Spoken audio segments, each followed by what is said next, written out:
Hey, you guys, welcome to True Set Free. This is our annual question and answer show that we do here at Calvary Chapel Tri-Cities in Kennewick, Washington.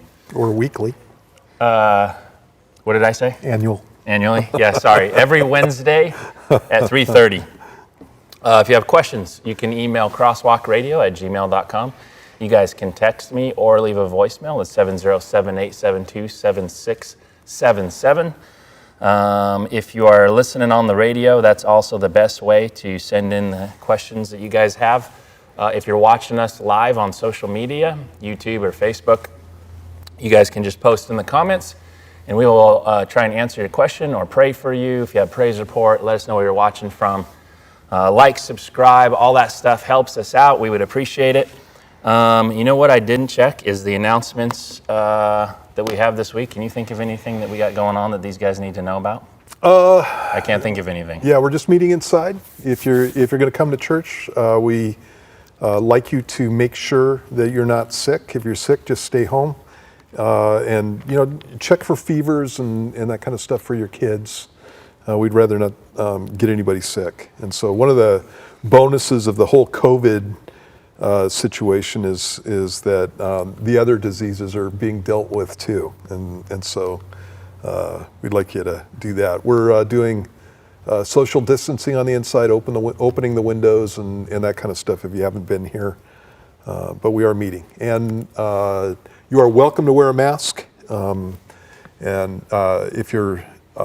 if that's what you want to do, that's great, but again, we're not the mask police. And so we are asking people to stay in groups 6 feet away from other families and that kind of thing. But we're not going to meet you at the door and make you wear a mask. And so that's not my job.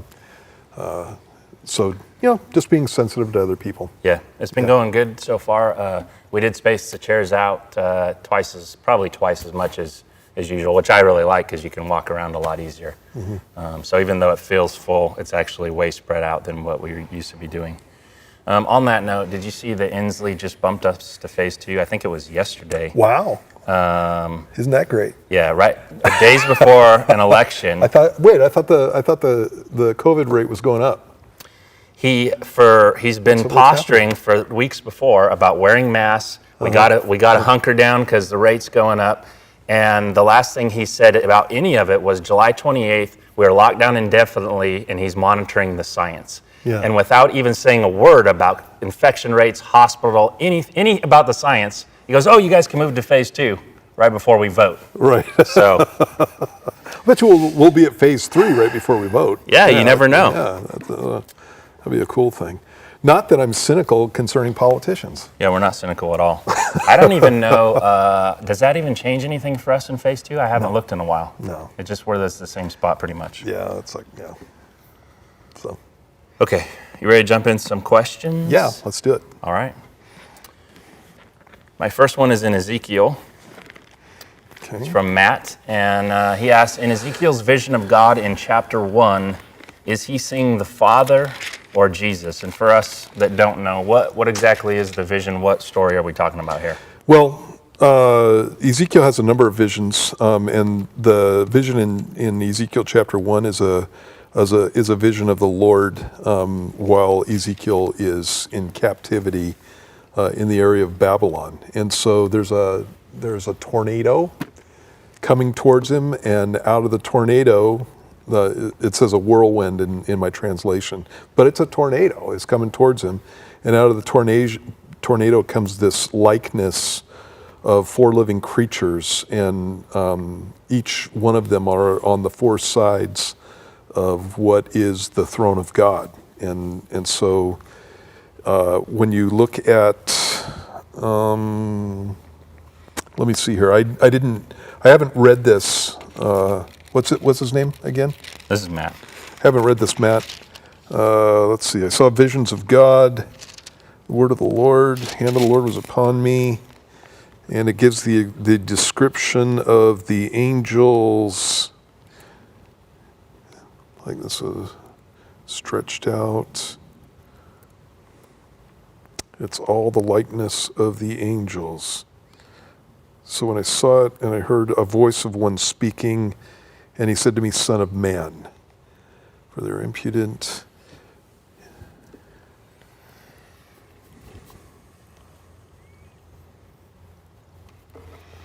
I don't know. I'd have to go through, and I'm all the way in chapter 3, and I haven't seen that Ezekiel sees the Lord there. You know what? Let me do a quick search here in Ezekiel. This is where I need another guy with me so he can be talking while I'm doing this. You could be talking, Matt. What do you want me to say? I want you to say interesting things while I'm looking stuff up on my computer. Interesting things. Well, that's literal. I didn't want to rabbit trail down this, but I have been watching. Have you been watching the Supreme Court nominee? A little bit. I watched a little this morning, as much as I could take.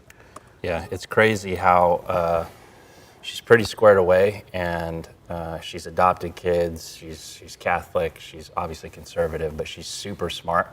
And they don't really have anything to pin her on. There's not dirt. There's not like this backstories. And they're coming out with these just dumb things to ask her.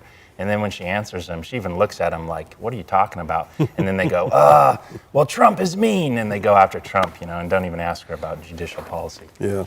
We can get into that later. Okay, here it is. It is in chapter 1. It says, also from the appearance of his waist, let's see, verse 26. And above the firmament over their heads was the likeness of a throne, in appearance like a sapphire stone. On the likeness of the throne was a likeness with the appearance of a man high above it.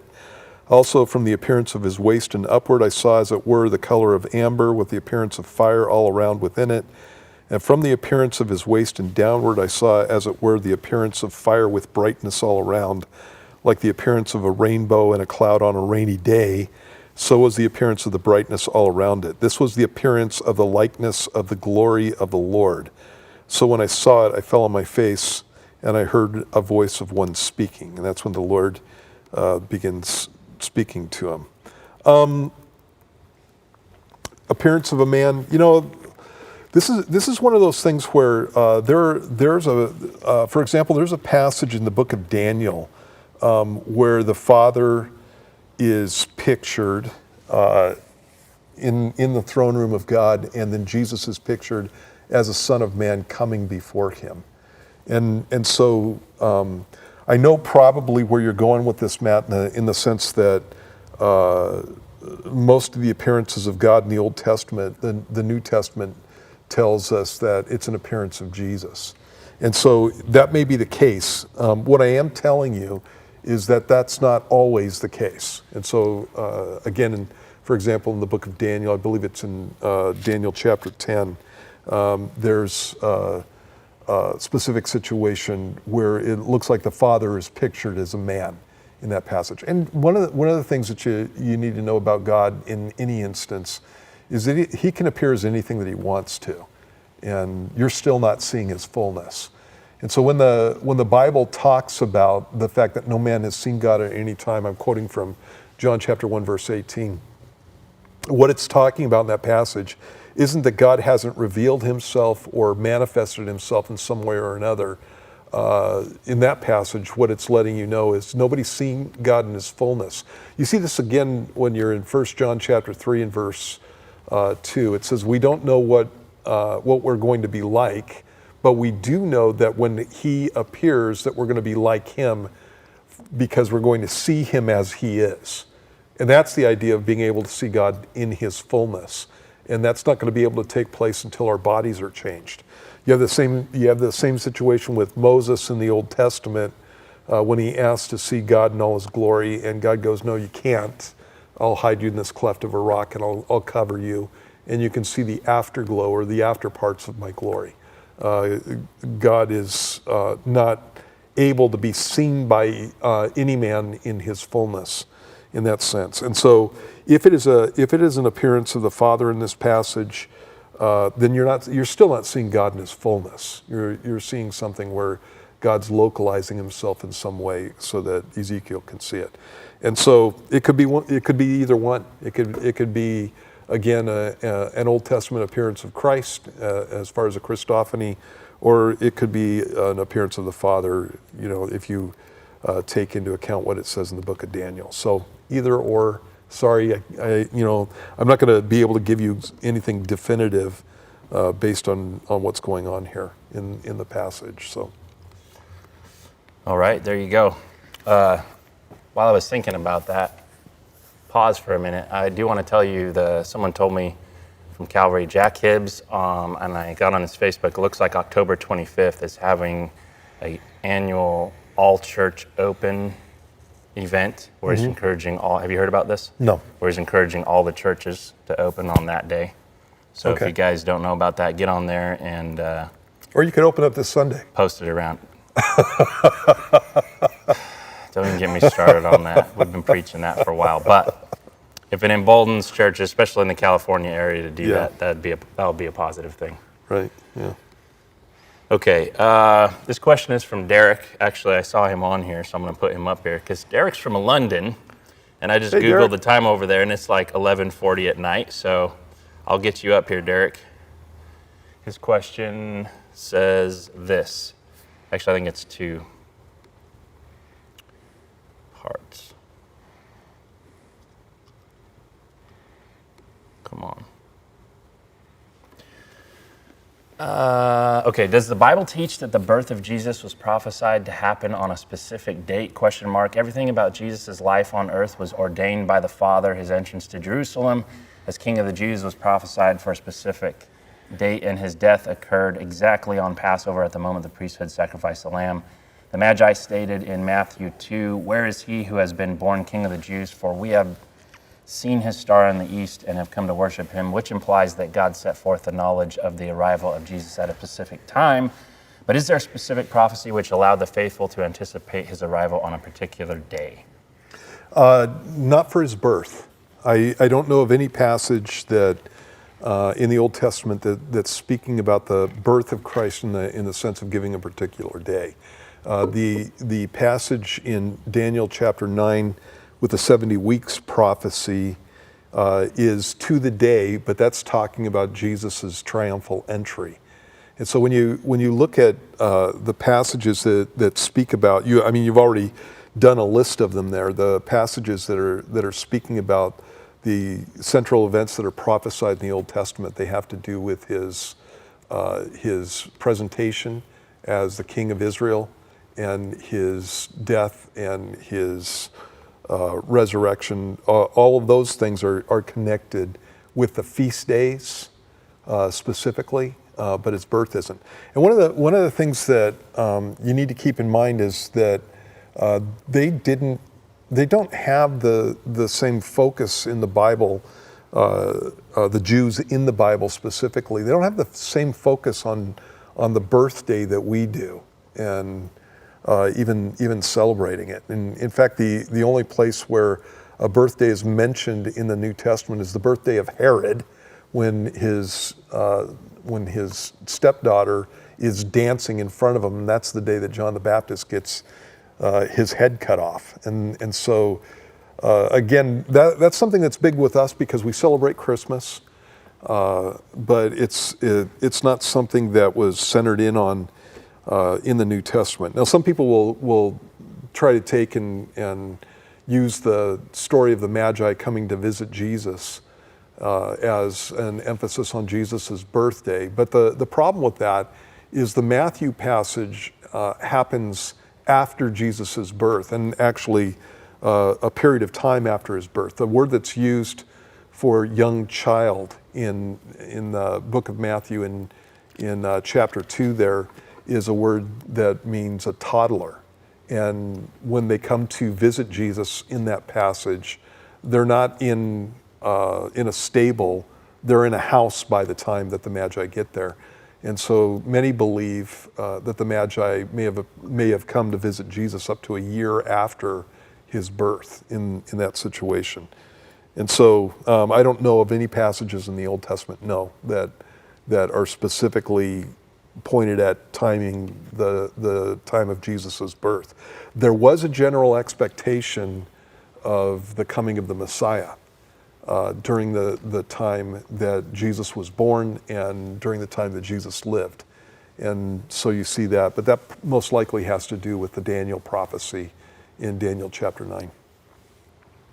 Thanks, Derek, for your question. Appreciate you watching from London, man. That's really cool.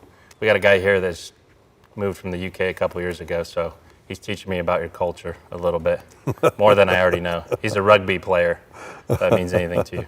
My father-in-law was a Brit, so Yeah, yeah. it's cool. Okay, this is a kind of a parallel question to the topic that we're on, but it says, how did Jesus go from the Messiah being born with signs and stars and people coming to see him in a manger to then a normal person that worked as a carpenter until his public ministry? Did they forget who he was, or am I missing something? And so in the story of Jesus, you obviously have not a lot to talk about his youth except for that time where he got lost, where he was staying behind in the temple and teaching, and his mom or parents freaked out. But you don't have this worship of the Messiah, like baby being born in the manger, in between till Jesus Christ's public ministry when he's roughly 30 years old. So Right. how'd that gap go? I think that the gap comes because of apathy. You don't see a lot of people who are really excited about Christ at the time of his birth. The only ones that are making a big to-do about it are the shepherds who see the angels in the shepherds' fields and go to visit Jesus. And they go around and they make it publicly known that Jesus is born, but you gotta kind of put yourself in the position. It's 2,000 years ago, and some dude from out in a field someplace is coming up to you saying, "Hey, I've seen the Messiah, and he's born in Bethlehem," and and that kind of thing. And shepherds in the culture are despised. One of the things that I point out whenever I'm doing a Christmas sermon and talking about the shepherds is the fact that shepherds were not allowed to testify in court. It's the attitude of the culture towards shepherds during the time. They were considered to be untrustworthy. They were considered to be dirty, and so shepherds, generally speaking, had problems if they wanted to go and visit the temple. They had to go through ceremonial cleansing and that kind of thing. And so when God has the angels appear to the shepherds specifically, he's picking one of the lowest castes in Israeli society, which is really weird because back in the Old Testament, in the book of Genesis, for example, when the people of all of Jacob's sons and his family are going to go down to Egypt, one of the things that Joseph, his son who's in Egypt before him, tells them is that you need to pick this area outside of the cities of Egypt, in the suburbs basically, and you need to tell them that you're shepherds because the Egyptians despise shepherds, and Joseph was using that as a way to keep the people of Israel separate from the Egyptians. So in the Old Testament, it's the Egyptians that despise shepherds. And when you look through the Old Testament, Jacob, Abraham, Isaac, they're all shepherds. Moses was a shepherd. David was a shepherd. And by the time you get to the New Testament, you got these people despising shepherds. Again, one of the reasons that God appeared to shepherds in that situation is that these would be shepherds that were watching over the temple flocks.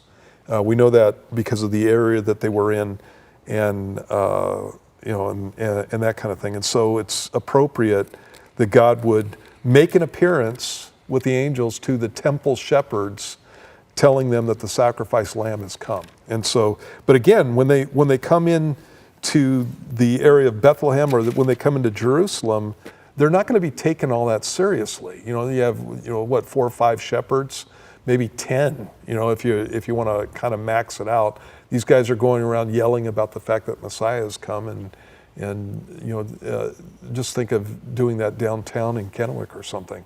It's like, who's going to listen to you? And there are a couple other people, Simeon and Anna, who are waiting in the temple. And when Jesus is presented for his circumcision, they're both excited about it, but they're followers of the Lord. And so they do the same thing, and they go around making noise about it. But again, it's like I'm respected in my culture here, as far as in Calvary Chapel. But if I go out on the street and I'm making those kinds of proclamations to people who don't know me or people who don't care, what kind of impact is that going to make? And when you look at the story of Jesus' birth in Matthew, you have this is one of passages that speaks about the apathy of the people of Israel at the time in just a major way. You have when the Magi came from the east, they're coming from outside of the Roman Empire, and that area of the world was a threat to the Roman Empire. And so that's a big deal. You have people who are literally, the Magi were kingmakers, coming from outside of the Roman Empire, coming into a Roman province, and they're going to come in a caravan. And so when they get to Jerusalem, it says, after Jesus was born in Bethlehem of Judea in the days of Herod the king, behold, wise men from the east came to Jerusalem and said, where is he who's born king of the Jews? We've seen his star in the east, have come to worship him. And when Herod the king heard this, he was troubled, and all Jerusalem with him. And the reason that there's trouble going on there is, again, because you have a large caravan of people coming in, talking about the king of the Jews to a guy who thinks he's the king of the Jews, and he's a guy who will kill off anybody who thinks that they're going to take over his kingdom, including 2 of his sons. And the Romans had a saying about Herod the Great, and the saying was, it's safer to be Herod's pig than his son, because Herod ate kosher and he wouldn't eat pork.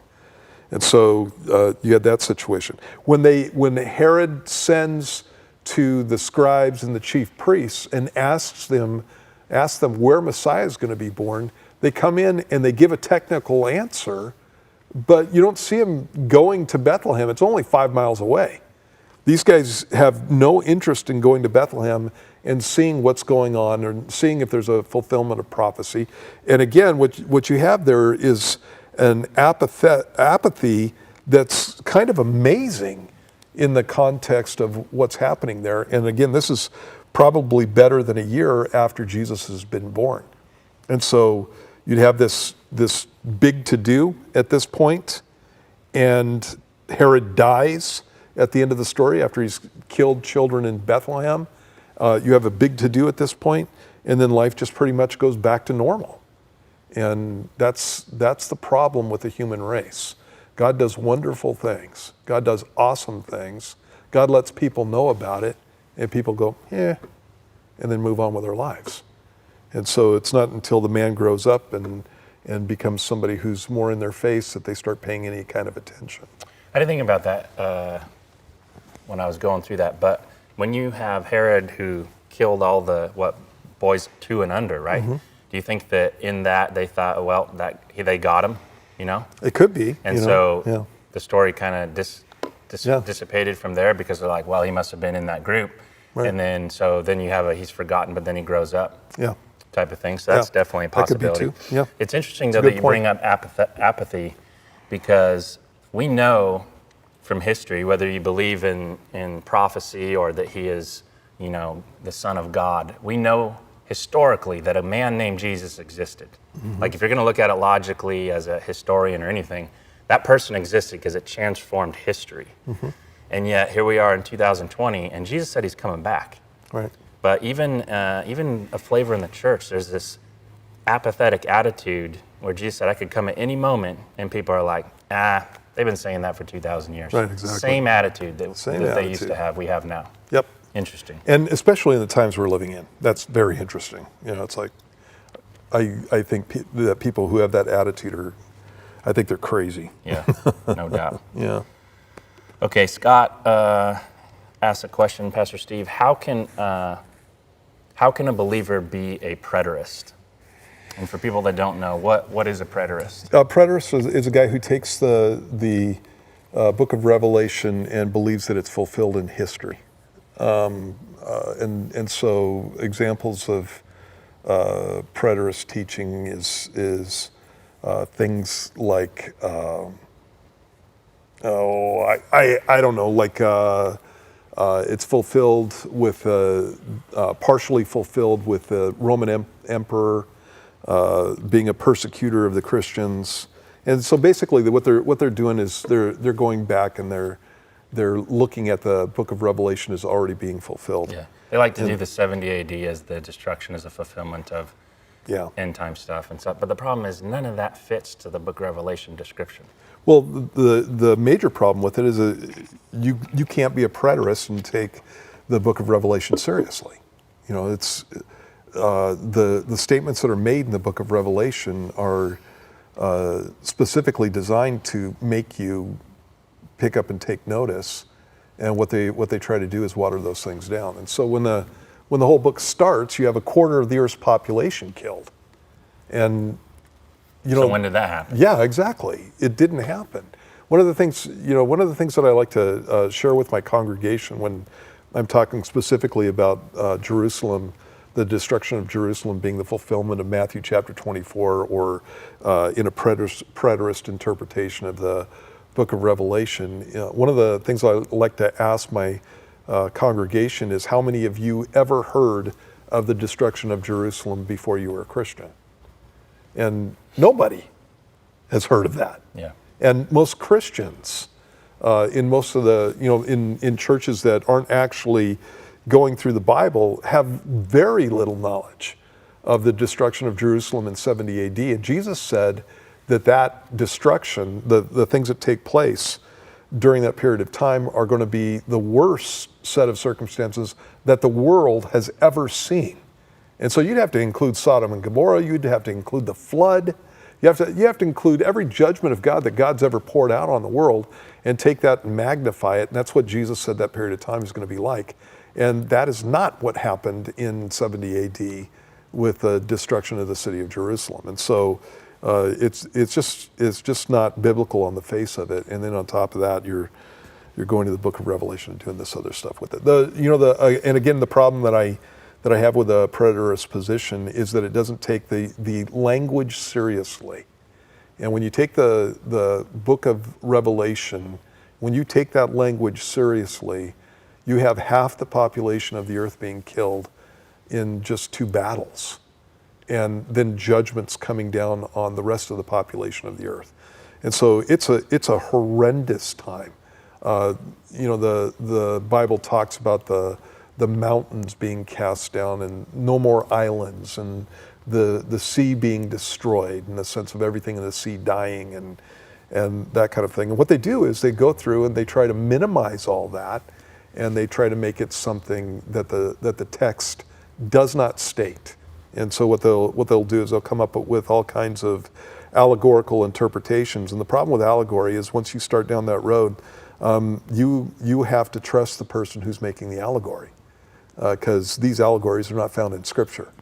And so I can go through. I heard one allegory on this whole thing where the 2 witnesses in Revelation chapter 11 are the Old and the New Testament, and that the 2 witnesses were put to death during the French Revolution, and they were gone for 3.5 days, which I can't remember what.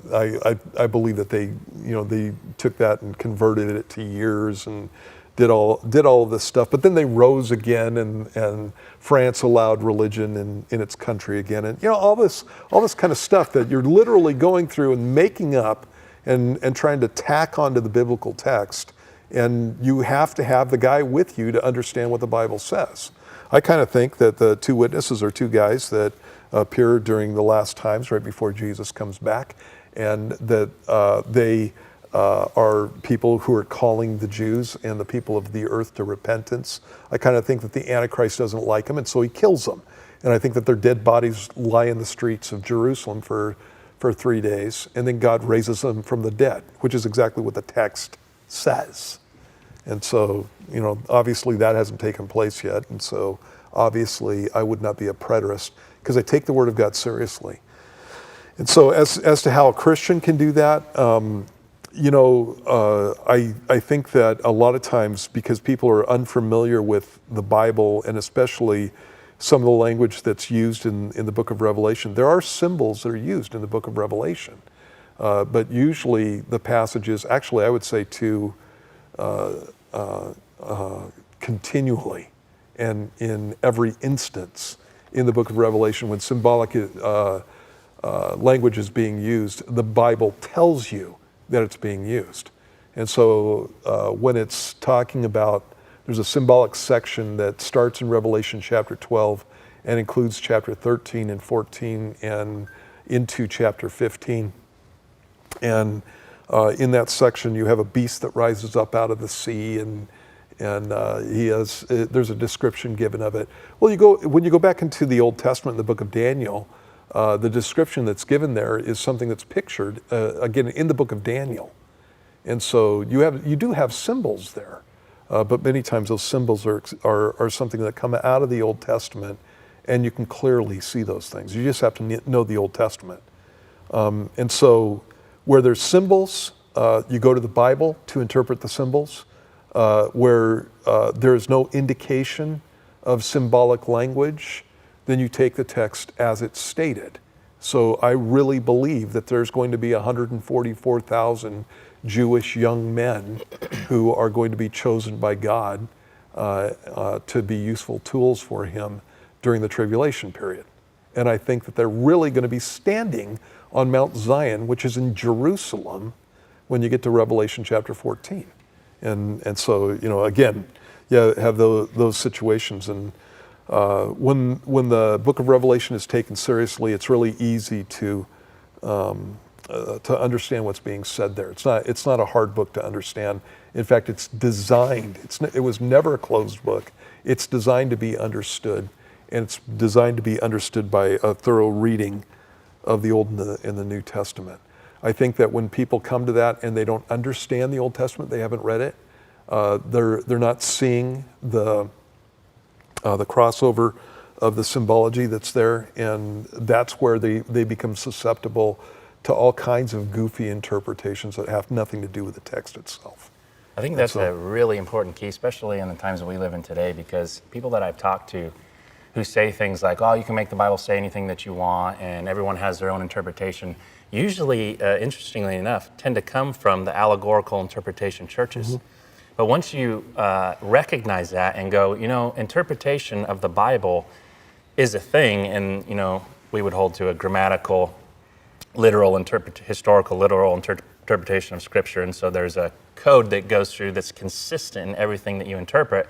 But like you said, if you have an allegorical interpretation, literally that's somebody that you need to have sitting right there to say, what does this mean? Because it's just his opinion. Right. When you combine that with what's going on today, especially in the constitutional realm where you have a document mm-hmm. and it has an interpretation, but now everybody looks at that, and there's even, and I could rabbit trail on this for hours, but there's even like shows on Prime that are making plays about this that I've seen previews of on Facebook that are making the Constitution about a feeling or about an opinion. Yeah. And they're taking it and they're twisting an interpretation that's clear-cut, Bill of Rights, and they're going, well, man changes, and so this is how I feel about that. And then here comes the allegorical interpretation. And then it's true. You can make it say anything that you want, and it tweaks the truth of what that text is saying. Right. And it's huge nowadays. Yeah. And now it's in the church, even in the Word of God. Yeah, one of the things that happened to me when I was a kid was I was taking a government class, had to read the Constitution. When I read the Second Amendment, I said, this says I can have a bazooka. Because it's obviously, the whole point of the Second Amendment was that I was supposed to be able to protect myself from the government. Yep. And so I needed to be able to be armed against the government. It's not for hunting. And so, but yeah, it's like that's what people do when they get to the Bible, and it's when they don't take the Bible seriously. And again, whenever I'm talking to somebody like that, what I do is actually take them to the text and say, what does this say? And then they'll tell me what they think it means. And I go, I don't care about what you think it means. I go, what does it say? Mm-hmm. And then I tie them down to that, and then I go, okay, now tell me why you think it means something other than what it actually says. Right. And start pinning that whole thing down, and I just go, you just made that up. Yep. Just kind of take the fog away so that they can see what they're doing. And again, once you go down that road, that is something that gets you in all kinds of tweaked places. Allegorical interpretation is why the church persecuted the Jews. Yep. And you obviously don't want to be there, because God said this: those who bless you, I will bless; those who curse you, I will curse. And that's exactly what God meant, and that's exactly what he does. And when the church gets into a position where they're doing that kind of nonsense because they think that the Jews are cursed of God, or that they're open game for believers who want to hurt them, of all things, when a church gets into that kind of position, it's just nonsense. It just gets you into all kinds of evil. And we can go back to Hitler and World War II, or Stalin and his pogroms against the Jews, and various pogroms that took place throughout Russian history, and that kind of thing. Even stuff that you see in other places. In any case, God's totally capable of speaking and speaking clearly. And so yes, to come back to the answer to the question, I think that you can have Christians who are actually Christians go to the book of Revelation and take a preterist position, but it's because they're ignorant. They're ignorant, and I don't mean that in a mean way. I mean that in the classical sense. They're ignorant of biblical interpretation, hermeneutics. Yeah. They're ignorant of the way that you approach a text and the way that you determine its meaning. And so and especially if they've been taught that way, it can cause them all kinds of problems. Yeah. I like how you phrase that, though, because I'm with Scott, because sometimes I'll look at positions like this, or there's a lot of other ones. You can get into all kinds of stuff, and are these guys, can you be a believer and hold that, how are they, but this is what I've come down to. Anybody who's searching for truth, the Lord is faithful to show them, whether they're a believer that's in a Mormon church and they're like, I don't get this, but they're really desiring to know God. God will take them out of that environment and show him his truth, because the Holy Spirit, you don't need a teacher. He will reveal that to you if you so choose to want it, if you want him. Exactly. So, all right, moving on here, I have a question from Mary in Daniel chapter 4, Pastor Steve, and she says, in Daniel chapter 4, the first time is Daniel chapter 4 the first time we see Jesus in the Bible, or did Jacob wrestle with Jesus since he wrestled God as man? So, a little Christophany action going on here. What do you say to Mary? Mary, first time you see Jesus in the Bible is in the garden. He's walking with Adam and Eve. That's cool. In the cool of the day. And you might go all the way back to Genesis chapter 1, when it's talking about, nobody's actually seen God at that point, but when it's talking about God creating everything, in John chapter 1, verse 3, it says that Jesus is the creator, and without him nothing was made that was made. And so the first appearance of Jesus would actually be in Genesis chapter 1. But as far as appearing to man, that would be in the garden with Adam and Eve. Because again, it's always been the job of Jesus to be the one who reveals who God is. And again, that's a reference to John chapter 1, verse 18. So yeah. But I agree with you that when Jesus, or when Jacob's wrestling with the messenger of the Lord, that's what the word angel in Hebrew actually means. It means messenger. And so when Jacob is messing around with the messenger of the Lord, and he turns out to be God, I believe that that's Jesus there too. Yeah. So. Do we have a number? Do you have a number in your head on that? You have Abraham, angel of the Lord. You have Jacob. You have the Garden of Eden. You have the fire with Daniel. I mean, there's a number of them. Oh yeah. You have the same thing with Samson, the parents of Samson. There's an appearance of the Lord there. The appearance of the Lord in the burning bush. Oh yeah, I didn't know about that. And then the whole thing with the Ten Commandments, it's written with a finger of God. Yeah. And so there's stuff going on there too. Belteshazzar too. Would you say that? Oh yeah. Writing on the wall. Yeah, it's the hand of God. So Jesus' hand. Yeah. I'll have to go through and figure that out. There's a number of those. Yeah, but there's a lot of times when anytime you see the angel of the Lord in the Old Testament, you need to kind of perk up and pay attention, because you're probably going to be dealing with an Old Testament appearance of Christ. Yeah. All right. Thanks, Mary, for writing in. Good question. Good question. Okay, this question is from Shane, Pastor Steve. He says, have you heard of Dana Coverstone, first of all? And then, is there any prophecy given to individuals in modern day? I didn't have enough room for all of this, Shane, but then he says, are there any documented cases, and how should Christians react to this whole thing? Okay, I don't know Dana Coverstone. Yeah. Shane, I don't spend a lot of time in Christian culture. So I'll give you a brief I'll give you a brief rundown. He's gotten hugely popular on YouTube because he's made some videos about having a vision. I think the first one came around somewhere in August, what I saw. And he comes from a, what's the word for the denomination that I'm looking for? Charismatic background. Okay. Not that that's a thing, but that's his background. And he says he has a vision, and then he talks about in these videos descriptions that in around November election time, things are going to happen. And he gives descriptions of his visions. And in those are like end of the world type stuff. And it's, descriptions on different things that this means this and this means that. And then I saw this and I saw that. And then he kind of goes through and describes it. But it's gotten hugely popular. And so people are looking at that going, can there be modern day prophecy? Okay. And then I guess you probably should go into what happens if these visions don't come true, or if they do come true. Like, how do you gauge on somebody saying these types of things? Right.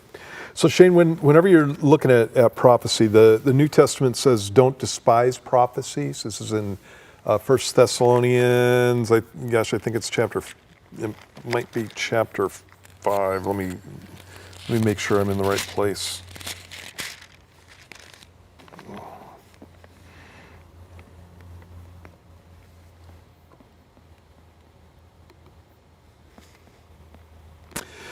Yeah, 1 Thessalonians chapter 5, it says in verse 20, do not despise prophecies, test all things, hold fast what is good, and abstain from every appearance of evil, appearance of form of evil, or remove yourself from those things.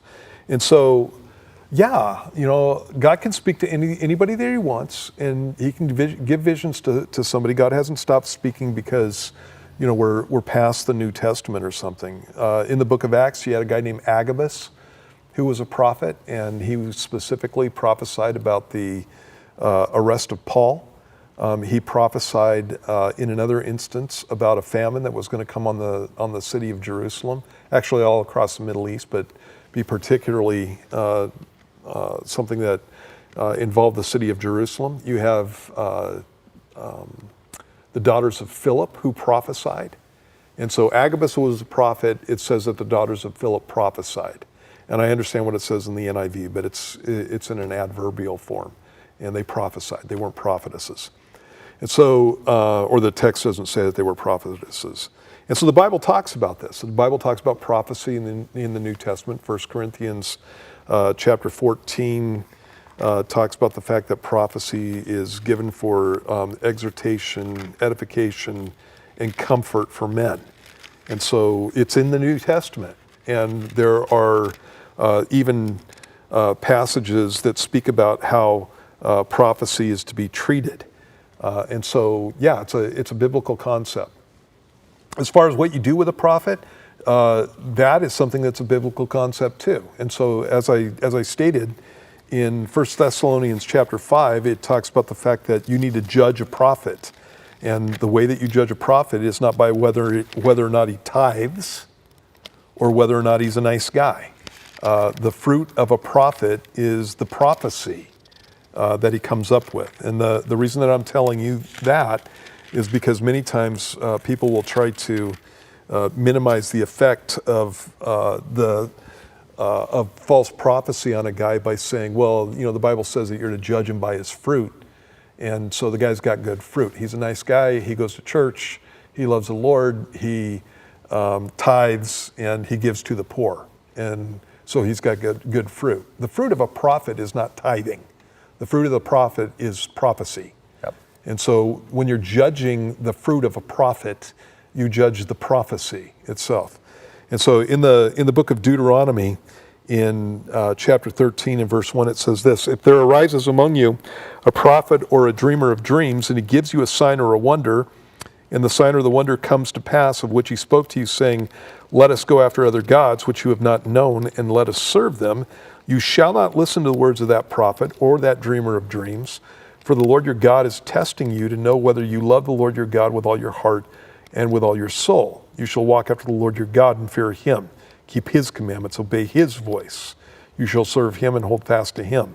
But that prophet or that dreamer of dreams shall be put to death, because he has spoken in order to turn you away from the Lord your God, who brought you out of the land of Egypt and redeemed you. And so he ends it up with, so you shall put away the evil from your midst. And so a false prophet was defined as somebody who would turn somebody away from the God of the Bible. And so that's the first test of a prophecy. Is this guy trying to turn me to a God that the Bible does not teach me is the God of the universe? And if that's the case, he's a false prophet. Okay?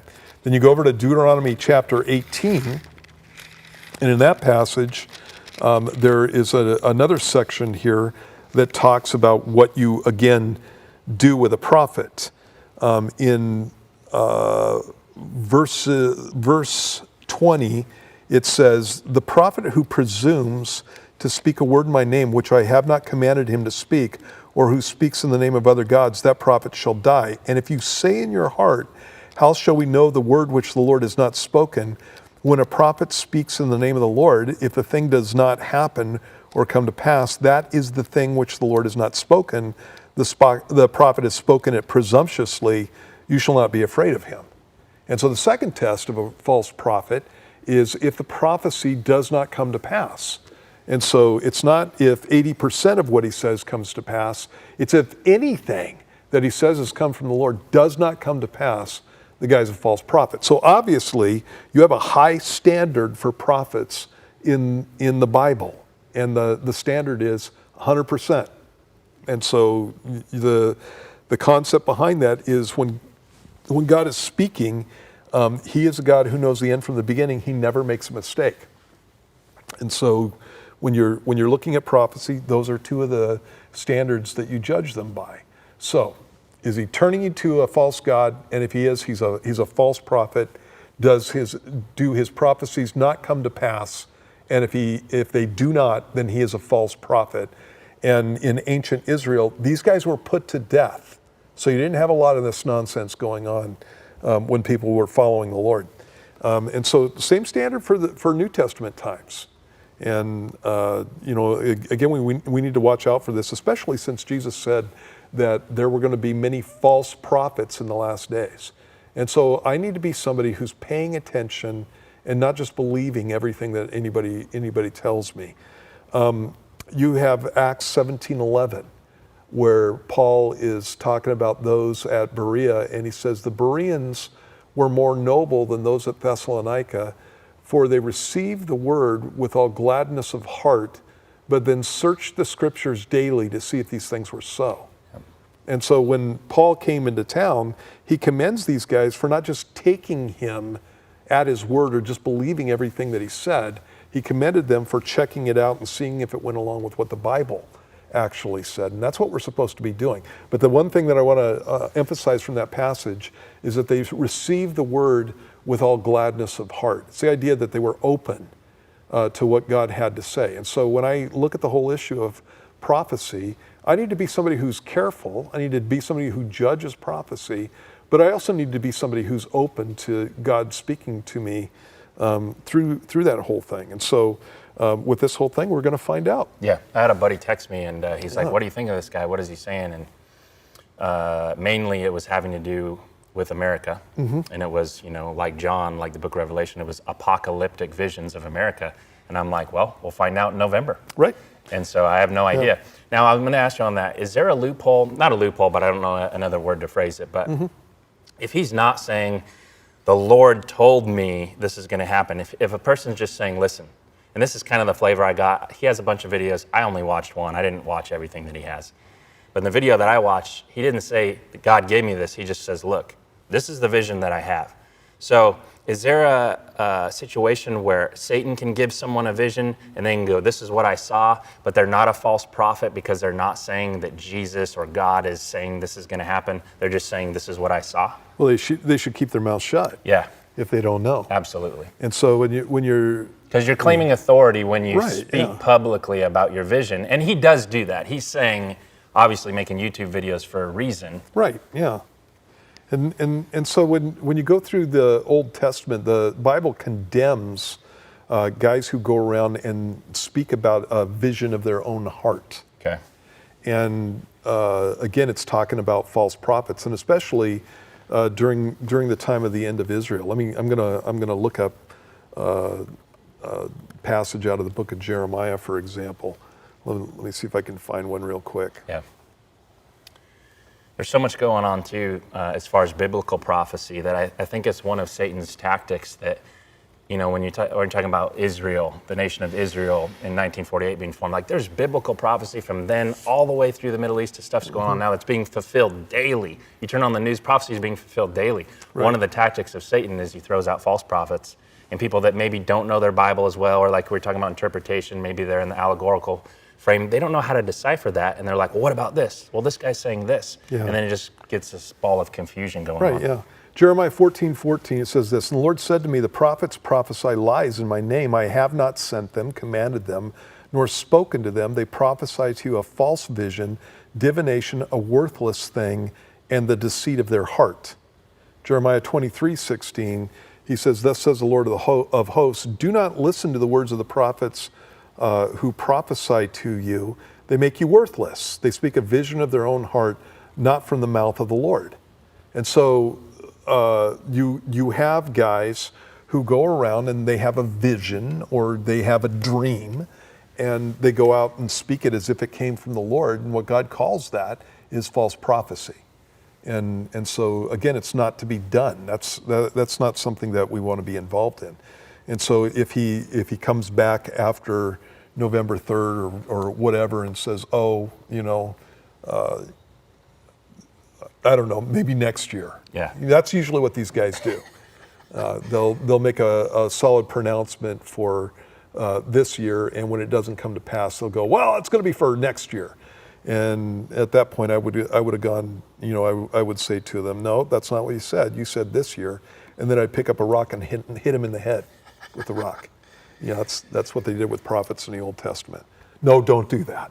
I'm just messing around. But false prophecy is to be taken seriously. Yeah. And a guy who does this kind of stuff and then backs off on it is a false prophet. And they're not to be listened to. They're not to be encouraged on any kind of level. It's not just a mistake. It's arrogance. So again, when I'm looking at this whole issue, I want to be somebody who's open to something that the Lord may be saying. For all I know, the planet's going to go into World War III on November 4th. Yep. And so the Bible talks about these things being on the verge of happening. If this guy is somebody who's actually heard from the Lord, then again, something to be paying attention to. But I get that from my Bible anyway. When I'm reading my Bible, I need to be paying attention to these things. And so I have no doubt that God could speak to people and let them know that this stuff is on the verge of taking place, and be using somebody like that. But then again, like you were saying, Satan can come along and use fruitcakes to cause all kinds of confusion in the life of believers. And so you can see where I'm at on this. I end up being in a situation where, again, for all I know, that's what's happening with this guy. One of the things that I would look at, and again, I haven't seen the guy. I don't know him. And so one of the things that I would be looking at, and this is something you can look at, Shane, is in his whole presentation, who's getting the glory. And so if it's all about him and his name and the fact that he's being promoted, that's one of those things that I have a problem with, because somebody who's representing the Lord is going to be pointing to Jesus, not to themselves. And so that's another thing that I look at. If you go through 2 Peter chapter 3, in that section, actually chapters 2 and 3 in 2 Peter, it talks about false prophets and talks about the attitudes that these guys have as far as wanting to take disciples after themselves, being into the bucks, self-promotion, those kinds of things. And those are, again, things that I look at. Okay, so now having said all that, you need to be careful with this, and I would be careful with this guy, and judge everything that he says, and we'll see if it comes to pass. And if it doesn't come to pass, then it's just nonsense. How many times have people said that that the end's coming, in the last 40 years? A lot. Yeah. And so in 1988, there were 88 reasons Jesus was coming back in 1988. 1989, the guy came out with another pamphlet, and people bought it. Didn't it change to 89? Yes, 89 reasons Jesus is coming back in 1989.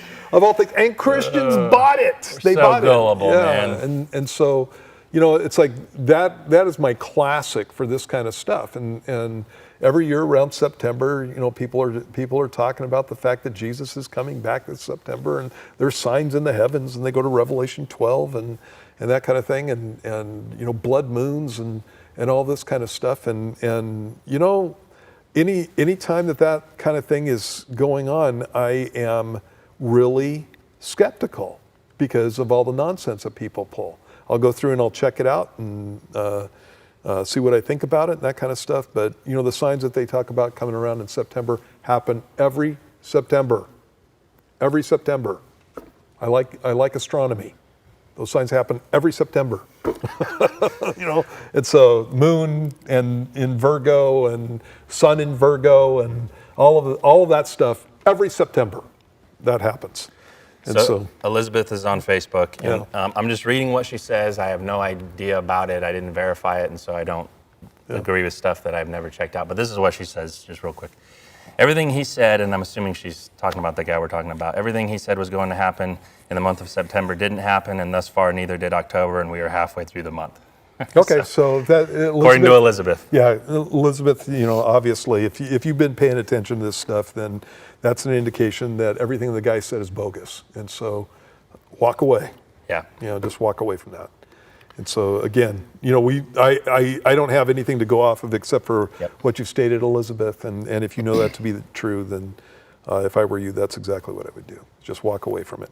So, okay. Let me talk about the gifts of the Spirit. Yeah. The book, the gift of tongues is in the Bible.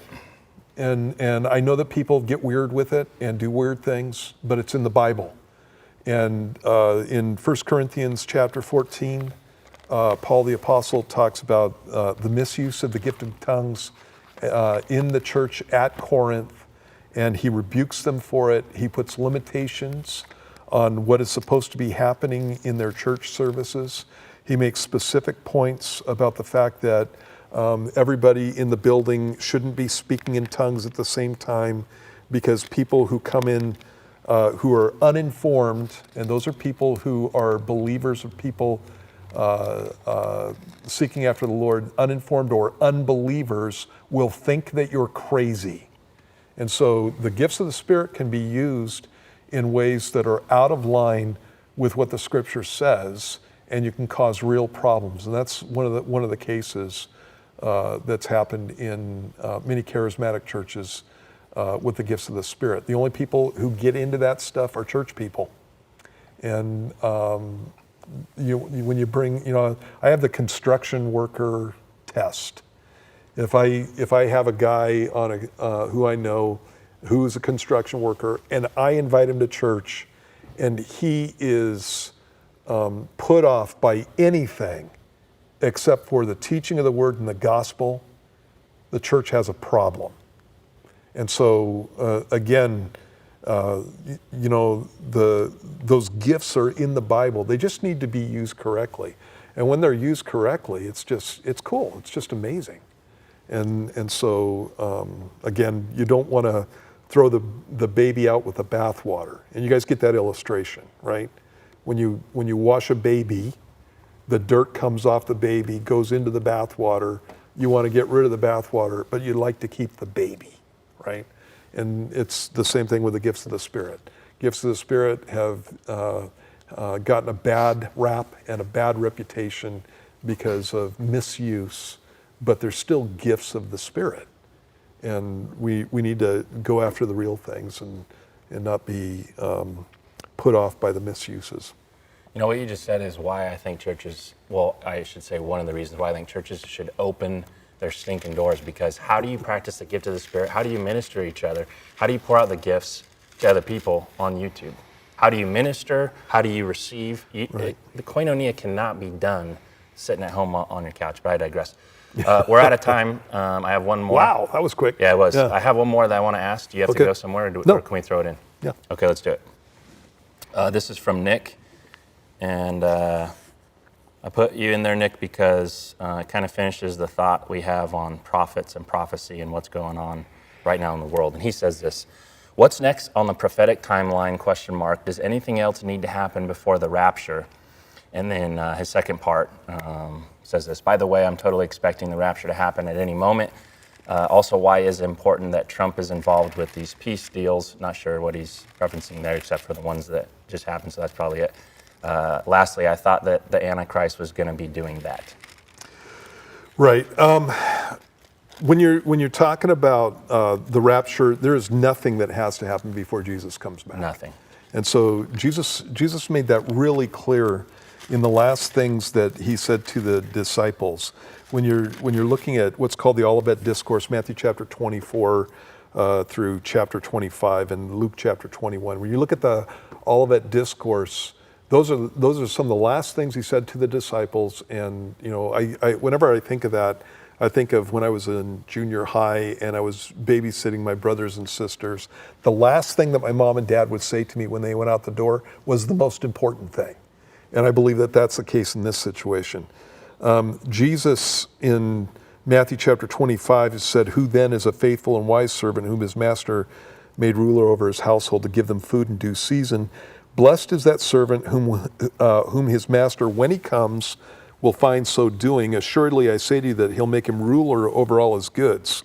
But if that evil servant says in his heart, my master is delaying his coming, and begins to beat his fellow servants and to eat and drink with the drunkards, the master of that servant will come on a day when he's not looking for him and at an hour that he's not aware of, and will cut him in two and appoint him his portion with the hypocrites. There shall be weeping and gnashing of teeth." And Jesus is in the previous illustration, the illustration of the days of Noah, this illustration right here, and then in the next illustration, the parable of the 10 virgins. In all those illustrations, the main thought behind this is, I can come at any moment. You need to be ready for me. And so there's nothing on the prophetic scenario that needs to happen before Jesus came back. Frankly, there was nothing on the prophetic scenario that needed to happen 40 years ago, or 50 years ago, or 100 years ago. And we could go back down through history. God could have easily done the whole book of Revelation, had Jesus come back, take the church out, done the book of Revelation in ways that we can't even understand. He could have performed all those things, and we didn't need to be in the day that we're living in. Yeah. God can do anything he wants, right? And so, which was their interpretation, by the way. Yeah. Apostles. And so when we're looking at the times that we're living in, what's cool about the times that we're living in is we're seeing things in the book of Revelation that we've never seen in the world. And we're in times where those things could be fulfilled right now. Yep.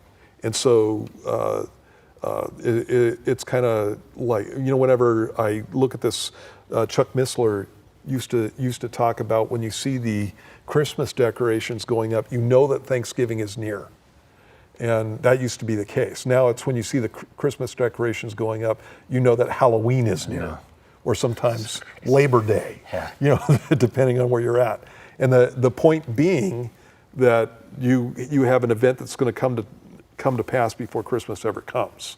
And it's the same thing with the stuff that we see with the book of Revelation. So no, there's nothing that you need to be looking for Jesus to come back. As far as some of the events that are taking place, things that I'm looking at, I'm watching Turkey and Russia and Iran right now, because they're mentioned in Ezekiel chapter 38 and 39. Also Libya and Ethiopia, the area around south and east of Egypt, Ethiopia and Sudan, those countries. I'm watching those nations and their involvement with Russia. I'm watching China, because it talks about the kings of the East. I'm watching India, because they would be included in the kings of the East. And so I'm watching those nations because they're mentioned in the book of Revelation, in vague terms, kings of the East specifically. In vague terms, the other nations are mentioned specifically. So I'm watching the events that are taking place there. The reason that Trump's situation in Middle East peace is so interesting is because in Ezekiel chapter 38, it says that when the Jews are attacked by the coalition of nations that I mentioned, Russia, Iran, Turkey, Ethiopia, Libya, all those nations, when they're attacked, it says that they're dwelling securely. And you specifically see in that passage that there is a complaint, and this is something that I'm watching right now too. There is a complaint from Saudi Arabia, and that's the term in the passage is Sheba and Dedan. And so that lets you know that Saudi Arabia has some kind of relation with the people of Israel at that time. And so this stuff that's going on with Bahrain and UAE and Israel is really interesting because that whole area is connected politically, specifically with Saudi Arabia.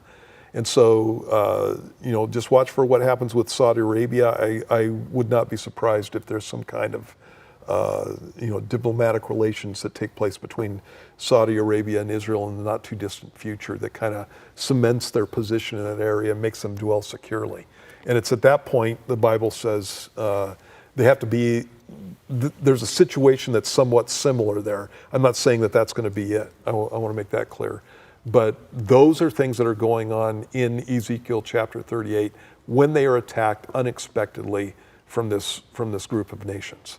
And so that's stuff that I'm looking for. Did I hit everything? Yeah, I was going to ask you that on the end of this. Well, I was going to make a comment too. It's interesting too. We talked a couple of weeks ago about how Saudi Arabia has now opened up their airspace and things they've never allowed Israel to do, which kind of sets them into a political position where they can do the things that the Bible talks about as far as what you're saying. So that's very interesting. But the difference between Trump and the peace deals that he's organizing and the Antichrist, the Antichrist peace deal is in a whole different situation than the ones Trump's doing right now, and that's how you would distinguish it. So, it's in a different context. The context with the Antichrist has to do with the rebuilding of the temple. Yes. And so that's what you're looking for with that, and that makes a lot of sense. It looks like that peace deal takes place after this attack that takes place on Israel. So, all right, we are so out of time. Thanks for joining us, guys. Like Pastor Steve was saying, what an exciting time to be a believer, man. It's just been the best time I've had in the 18 years I've been following the Lord because of what's going on in the world. It's so easy to just walk into a store and it's like you're different than everybody else. You're a light. And there's so much stuff going on in prophecy. It's just an exciting time. But doctrine of imminency, Jesus could return at any moment. We need to be ready. Yep. And so if I didn't get to your question, just a little tip, email me. Everyone that posted, I'll have for next week, but I only got through half of the ones I had. So posting or emailing me, phoning me, will have your best chance of getting them answered. I'm just going in order as I get them. Reminder for you guys that are local, we're having Sunday morning church at 8:30 and 10:30 a.m. We also have a Wednesday and Sunday night service at 6:30 p.m. if you guys want to join us for fellowship. Of course, you can watch all our services online, so subscribe to our Facebook and YouTube channel, and you guys will be up to date on our church services, True Set Free, and all that stuff. So thanks so much. Hope you have a blessed day. We'll see you next week, Wednesday at 3:30 on True Set Free. God bless you guys. God bless you.